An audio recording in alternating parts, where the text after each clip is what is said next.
Everyone, welcome to the first episode of the All Things Pels pod. I'm your host, Drew Duvieilh, joined today by Jake Madison, the host of the Locked On Pelicans podcast.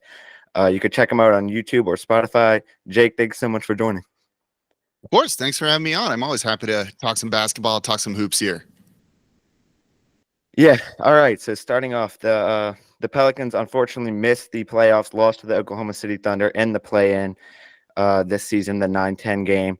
So that leads us to the offseason where the Pelicans have some decisions coming up. Not a lot of free agents on this team, but one thing a lot of people have been talking about is Zion Williamson. And this is a topic I try, honestly, to avoid. I don't like talking about, all the trade rumors. I don't like it. But a lot of people have told me or asked me if I wanted Zion Williamson traded, and I've said no. And they always seem kind of surprised. I've always thought, this is a generational talent. This is dominance that, only like Shaq and Giannis maybe have displayed. This is a guy that if you can keep him healthy is one of the best players in the league. Are you with people that want to trade him for someone that stays on the court more, or do you think, put some more effort into keeping him on the court and making this team better? Yeah, I get why people maybe are a little frustrated with him and want to see him move. 29 games this year certainly isn't going to get it done. But then when you see him on the court and see the things that he can do, the dude is just a special player. Like, he is an absolute superstar in this league. This is an all NBA level talent. Those are the guys you're hoping to get. You can trade him for draft picks. You could trade him for young players. You're hoping they come anywhere close to what Zion Williamson is capable of doing. So it's kind of, is the grass always greener? Not necessarily, because you don't know what you're going to get. You have this guy right here. So when you look at that, it's obvious you shouldn't trade him, I think, and work on just kind of getting through to him and finding ways to keep him healthy because of all of that. I get the need for more consistency from him, and the Pelicans understand that as well, and that's something they're really going to focus on this offseason, I think. It's just, having him kind of grow up. At 22 years old, he's not attacking some of the injury rehab in a way that he should.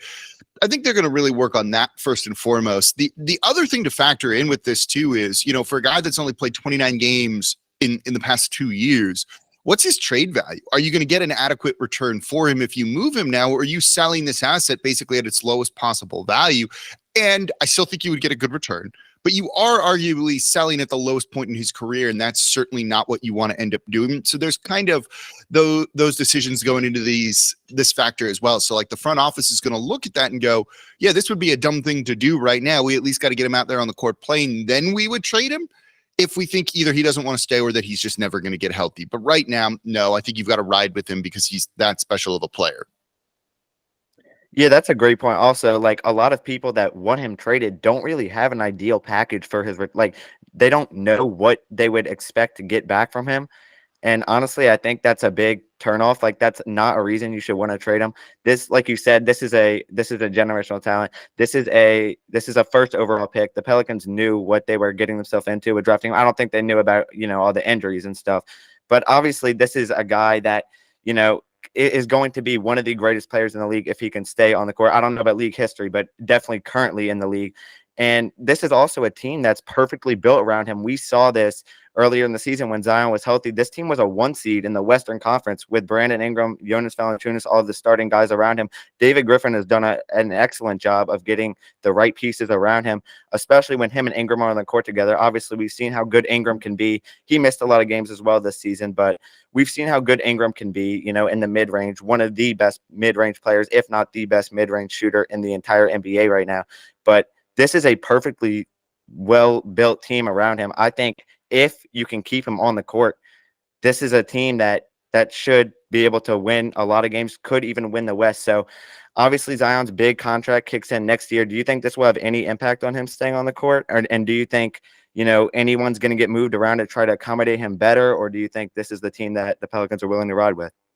There's going to be some tweaks, certainly. They don't have a ton of flexibility. I literally just did this on my show, actually talking about kind of where they stand in relation to the salary cap. They've got a little bit of money to spend. They have 1 or 2 roster spots that are going to be open, but there's no real wholesale changes they can make in free agency, I think. So David Griffin even kind of said as much at his end of season media availability that, this is kind of the team. We want to make some tweaks, because he did say they were good. As you had just mentioned, they were a 1 seed with Zion Williamson. This season, when he played, they won over 58% of their games. That would put them with a top 6 record in the entire NBA. So you're looking at potentially a top 4 seed in the Western Conference. This team thinks they can be good. There's things they need to get better at, but I think they like a lot of what they have on the roster. Certainly they could use more shooting, but you look at Zion Williamson and Brandon Ingram, and their games are very complementary for each other. I think Brandon Ingram's game in particular works with just about anybody in the NBA right now, with the fact that he can score in the mid-range and score at all 3 levels. So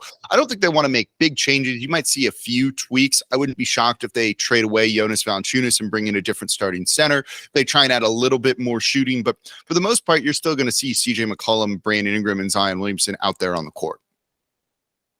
Yeah, that's the thing I was about to mention, Jonas Valanciunas. So obviously, in the last 8 years, the Pelicans have had a lot of different centers. Jonas Valanciunas, I think, is like the only one that's started back-to-back years as the center for the team. He has not been bad. He's averaged a double-double in both of the seasons that he's been with the team, but a lot of people don't think he works with the team. A lot of people want him gone. A big trade target that people have wanted from is Miles Turner from the Pacers. Would you want Miles Turner on this team? Do you think he's what they need, a defensive anchor like that? Or is there any other centers that you would like to see instead of him? It's tough, because certainly you can see that the coaching staff doesn't love Jonas Valanciunas. They definitely feel he can limit what they want to do defensively out there, which is why you rarely saw him closing games out. And so it just does make it feel like a deal is probably going to be inevitable. Now, Miles Turner is a name that's come up for a number of years. Just signed an extension with the not Portland Trailblazers, with the Indiana Pacers. And for the money, I think he's about right. I think he is slightly overrated as a player. He's known as a shot blocker, but when you look at a lot of those block shots, those are shots that go right out of bounds, and then the opponent still retains possession. You want a guy that's more in the mold of Anthony Davis. When he blocks shots, he either gets kind of just corrals the ball or swats him to a teammate so you can start a fast break. That said, even if I don't love Miles Turner, and he's not necessarily a better 3-point shooter than Jonas Valanciunas is, look, if they're going to play him down the stretch so that you still have some size out there for rebounding, which is a problem for New Orleans. They were one of the worst defensive rebounding teams in close games. Yeah, make a move for that guy. If you can play him and have a 7-footer out there that can scoop up rebounds and not let opponents get, offensive boards off of free throws, I think that's a good thing.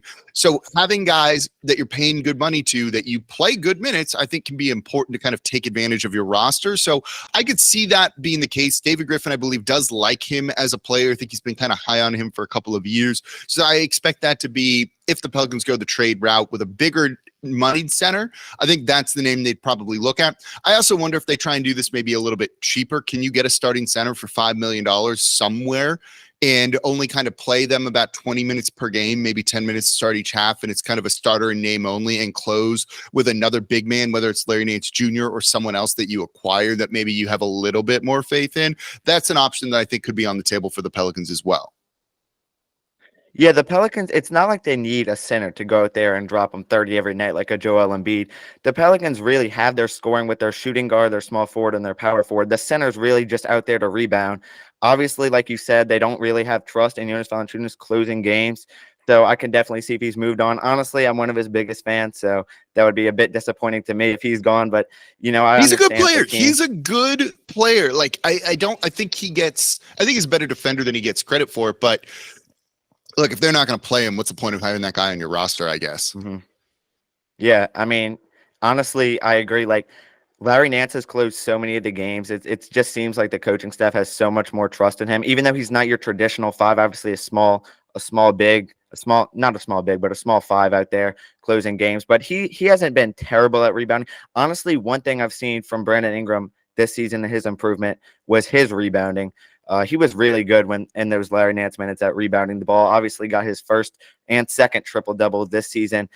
Ingram has improved a lot, honestly. Do you think this can affect, going into next season? Obviously, Ingram is one of the best players on the team, but if you can get Zion fully healthy, do you think this team finishes in the top 3 to 2, depending on Ingram's production? Yeah, I think so. I think they could do it even without Brandon Ingram. Honestly, I think Zion Williamson's that good. They went on a 7-game winning streak when Brandon Ingram wasn't playing, and it was Zion out there kind of leading the team and basically just being unstoppable. That's why when it goes back to the first thing you asked, right? Would you trade him?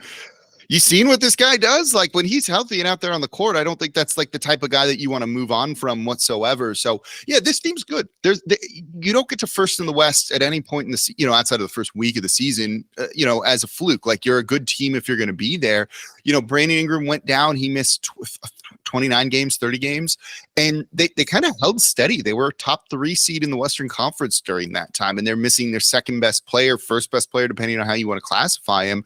This team has a lot of talent there. There's things they definitely need to get better at. They certainly need to shoot threes more and at a better rate. They need a little bit more on rebounding, but overall, this team is pretty solid. I think they could use another bucket getter off the bench too. But there's a lot to really like with this team, and the things that you're looking to try and tweak and change are more around the edges and not around the core of the team. And I think that means this team's in a really good spot. So the future is still pretty bright going forward, even if the season didn't really go like we were hoping for.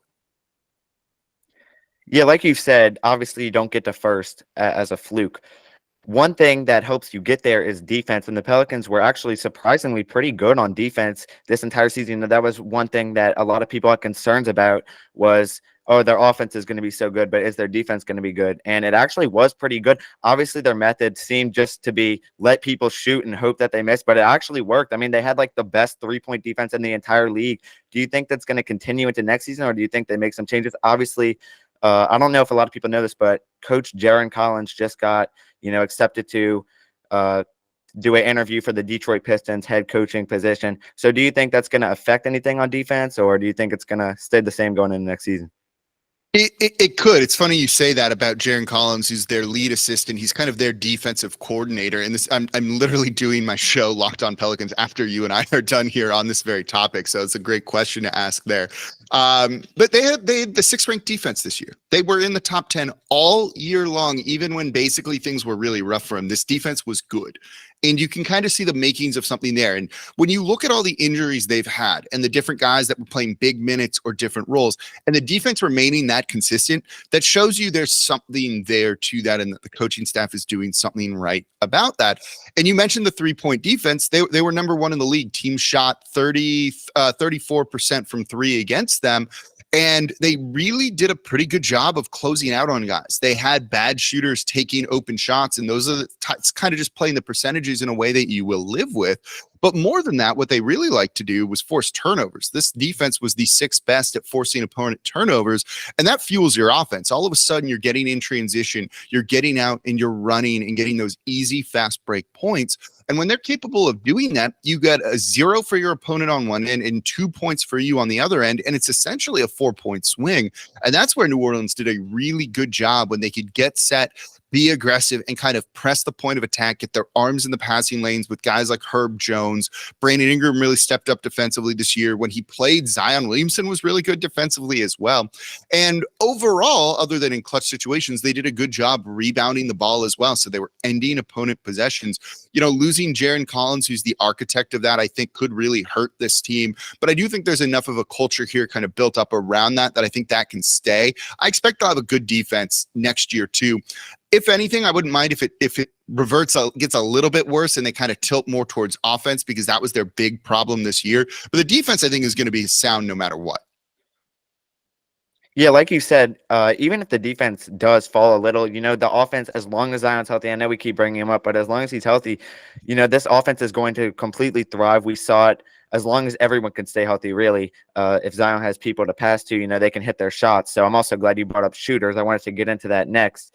Then the Pelicans are going to win some games. But talking about shooters, there's a lot of good shooters around the league right now, especially from 3. We got Fred VanVleet. He's going to be a free agent. Gary Trent, I believe he's going to be a free agent, and Malik Beasley as well. All really good shooters. Malik Beasley can come off the bench as well. The Pelicans, I'm pretty sure they almost traded for him and Jared Vanderbilt or something like that from the Jazz at the trade deadline. Obviously, that trade worked out really well for the Lakers, unfortunately for the Pelicans, but those are 2 really good players, especially Malik Beasley from 3. That's what the Pelicans need. Do you think the Pelicans go after him, or is there another free agent target you'd be willing to sign? So that's kind of part of the problem is the lack of money when it comes to all of this. And when you look at a guy like Malik Beasley, and I was pretty high on him and said the Pelicans should really try and trade for him because I think he made a lot of sense. Given that he did so well for the Lakers and the fact that they're in the postseason right now, are they just going to throw whatever money they have at him and keep him there? It's a team option on him next year too. So he's there if they want to keep him at $16 million. I think they're going to end up doing that. But speaking on like the Pelicans in free agency, they have anywhere between $6 to $12 million to spend this offseason, depending on if they want to go into the luxury tax, if they want to hard cap themselves and all of those things. I think they're going to make just minor moves. I think you're going to try and kind of find maybe more one-dimensional guys that can just come in, shoot some threes when you're running maybe 4 out around Zion Williamson. And that's the route they're going to go. Any major move they make to bring in a guy like Malik Beasley or Gary Trent Jr., who I also really like, and I think he would make a lot of sense. He's got a player option for $18 million that I would imagine he's going to pick that up and play under that and then go into free agency after this coming season. But you could trade for a guy like that. And I think that's the way the Pelicans are going to need to kind of make some big moves. Gary Trent Jr. is a great one because he said he doesn't mind coming off the bench. He likes coming off the bench. Having a player kind of bought into those kind of roles, I think can be a really important thing. There's a lot of good chemistry in the locker room, good vibes overall in the locker room. You don't want someone coming in and messing with that necessarily. So getting a guy that kind of owns his role, knows his role, I think could be a really good thing for the Pelicans. But to add more shooters or another scorer, which I think is kind of what they're really looking for, especially one that could come off the bench, is definitely kind of the right idea of their biggest priority this offseason, along with maybe like a third big. Yeah, a lot of people have really waited on when the Pelicans were going to make a big move, but we've obviously seen they've been hesitant to pay the luxury tax. A lot of people thought it was going to be this trade deadline that they were going to make a big splash. Obviously didn't. They only traded for Josh Richardson, got off of Devontae Graham's contract. Richardson will be a free agent going into next season, as well as Jackson Hayes. Honestly, I don't see the Pelicans keeping Jackson Hayes at this point. I think he can definitely find a better opportunity elsewhere. The Pelicans didn't really use him. Maybe really at all, but definitely not as he was supposed to be used here. I don't think he just fit. It wasn't the team's fault, honestly, but I don't think Jackson Hayes resigns here. I don't know that Richardson resigns here either, but like you said, it's not a lot of big changes that the Pelicans need to make. We've seen how good this team can be. One player I would like the Pelicans to try to sign is Naz Reid from the Timberwolves. Obviously, he suffered an injury, but he's expanded his game. He can shoot. I think that's the exact type of guy coming off the bench that the Pelicans need. Yeah, that's a guy that does a lot of things that I think would help him. He's essentially a small ball 5, and I worry a little bit when it comes to size with him. And is that just a better version of Larry Nance Jr.? And even if it is, that's not a bad thing because I like Larry Nance Jr. as a player. He's a very good offensive rebounder. Getting the LSU connection and everything I think is really cool, and the Pelicans would like that. He's not an elite defensive rebounding guy, but he's above average at it, and that still helps the Pelicans. And he can get you a bucket if you need to, and I think that's a big thing. They just need another go-to scorer, and you're kind of seeing it in the postseason right now. Look at like what Malik Monk has done for the Sacramento Kings, guy that you can put in and goes anywhere from 20 to 30 points when you just need someone to get you a score. That's a really important thing. A big that shoots threes as Reed does, I think that's great as well.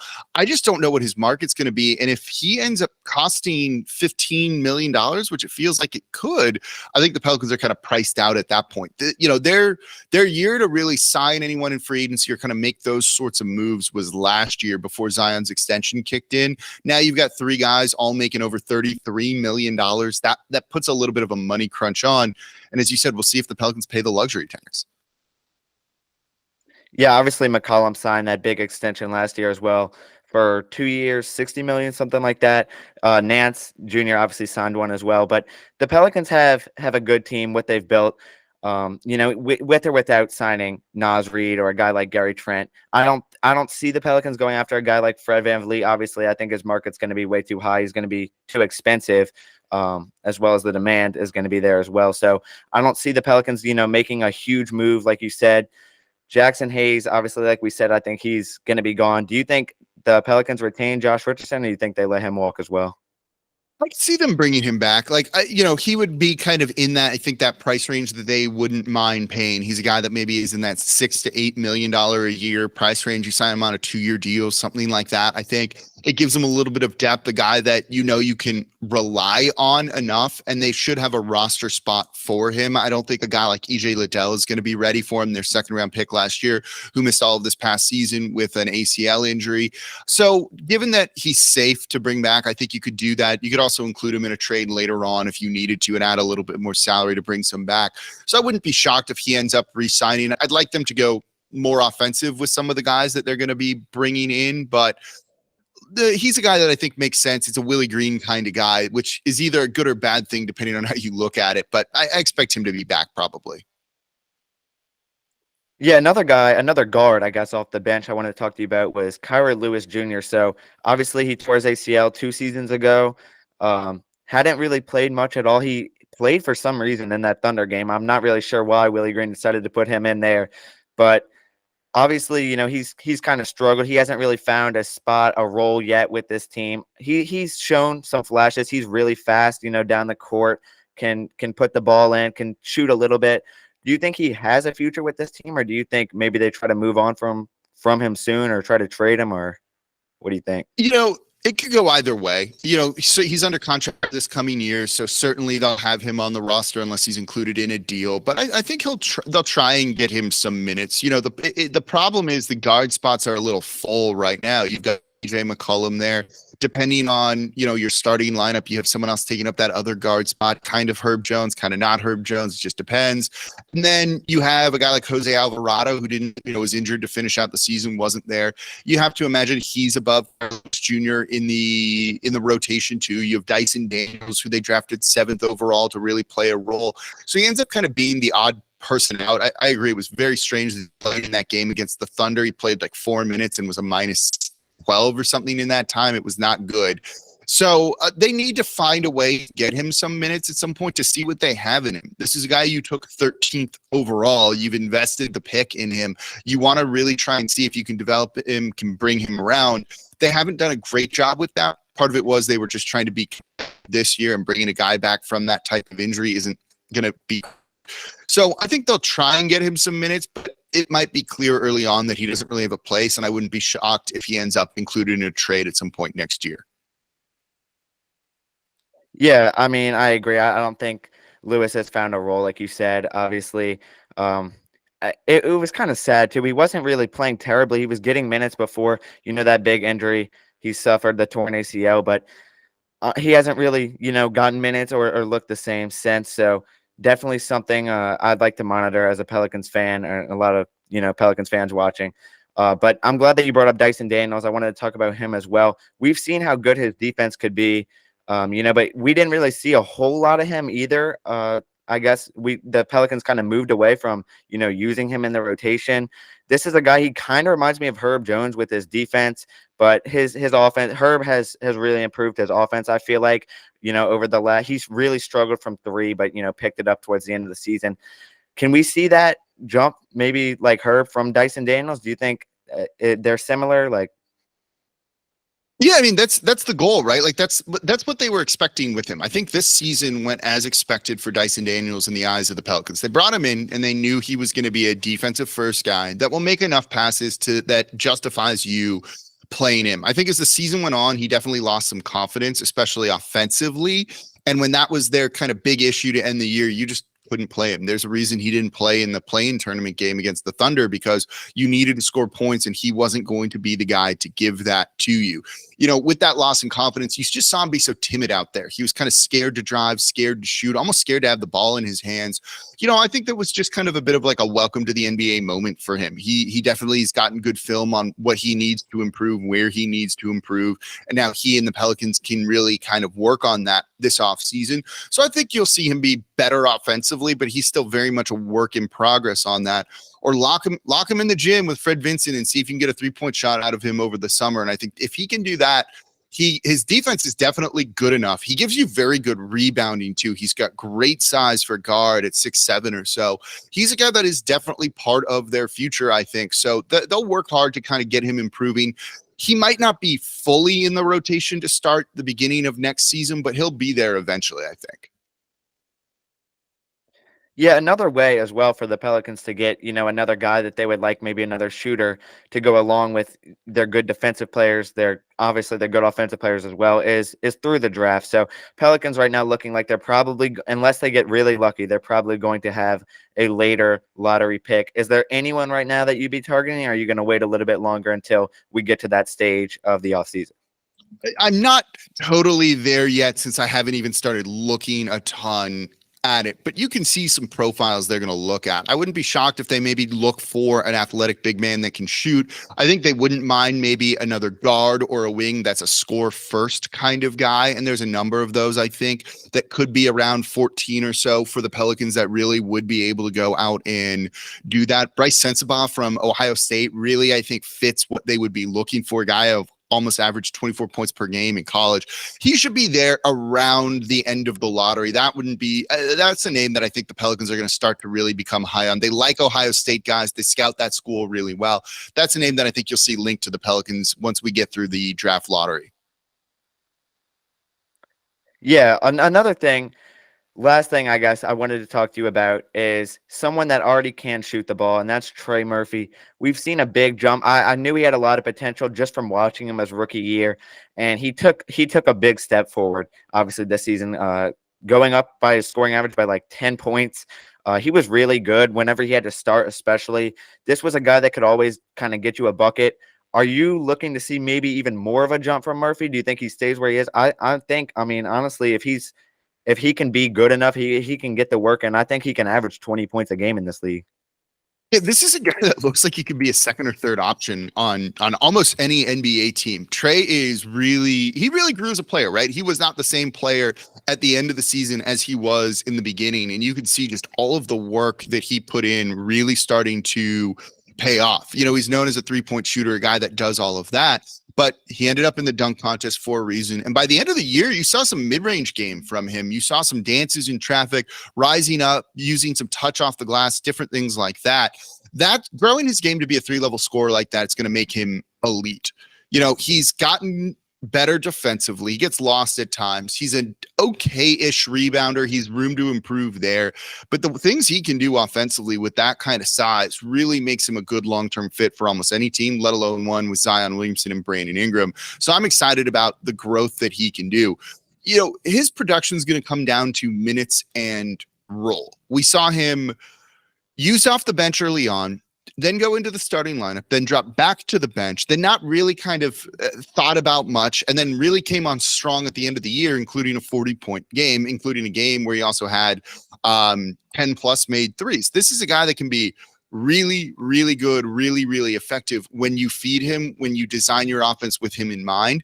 If he has that kind of role next year with the coaching staff, he's a guy that's I don't think he's going to average 20 on a team with Brandon Ingram, Zion, and CJ, but he has the potential to be able to do that absolutely with the right role, with the right kind of usage.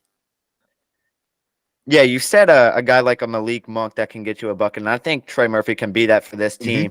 Obviously, if things go as planned, he probably won't be starting unless they make some big kind of change, but Trey Murphy is definitely a guy I would look for. I actually had him as going into the season as the Pelicans' best chance player to win Sixth Man of the Year. I'm still going to go with that again this year. I think this year especially he has a real chance to win it if he can take another, big step. Him and Herb Jones, both of those guys took really big steps, especially Herb offensively. And hopefully through Zion, through Ingram, this team can get a high seed, make the playoffs, and who knows how far they'll go. Hopefully next season's just not a disappointment like this season, but we'll see. Thanks so much for joining. Stay healthy, right? Like that's the big thing there. All right, that's all for this episode 1 of the All Things Pels podcast. Thanks so much for watching. Jake, thanks you so much for coming on, and that'll do it. Thanks for having me, man.